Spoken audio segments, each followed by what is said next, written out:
Everyone, ஒரு சின்ன பதிவு. நம்மளோட வாழ்க்கையை அடுத்தவங்களுக்கு தாரவாத்து கொடுக்குற டைம் என்னவா இருக்கும்னு நினைக்கிறீங்க? உங்களோட பிரச்சனையை என்னைக்கு போய் நீங்கள் அடுத்தவங்கள்ட்ட சொல்கிறீங்களா அன்றைக்கே முடிஞ்சதுன்னு அர்த்தம். ஆமாங்க, 1000 பிரச்சனை இருக்கட்டுங்க, நம்ம குடும்பத்துக்குள்ளே அந்த 4 செவத்துக்குள்ளே முடிச்சுக்கணும். ஹஸ்பண்ட் ஒய்ஃபுக்குள்ளே வந்துட்டு என்ன வேணாலும் பிரச்சனை இருக்கட்டும், ஆட்டிக்கிட்டு உதக்கிட்டு திட்டட்டும், எப்படி வேணாலும் கடுமையான வார்த்தைகள்லாம் பேசிக்கிட்டோம், எவ்வளோ பேசினாலும் கடைசியில் அந்த ஒரு செகண்டாவது நம்ம ஒய்ஃப் எப்படி பேசிட்டோமே, நம்ம ஹஸ்பண்ட் எப்படி பேசிட்டோமே சொல்லிட்டு மனசு உறுத்துங்க.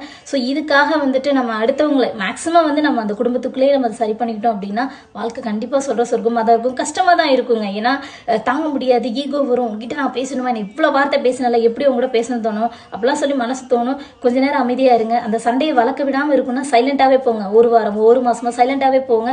ஆட்டோமேட்டிக்காக வந்துட்டு அது திரும்பி வருங்க. ஏன்னா நமக்கான விஷயம் ஒன்று பறந்து போகுது அப்படின்னா அது நம்ம கண்டிப்பாக நம்மளை தேடி வந்துடும்.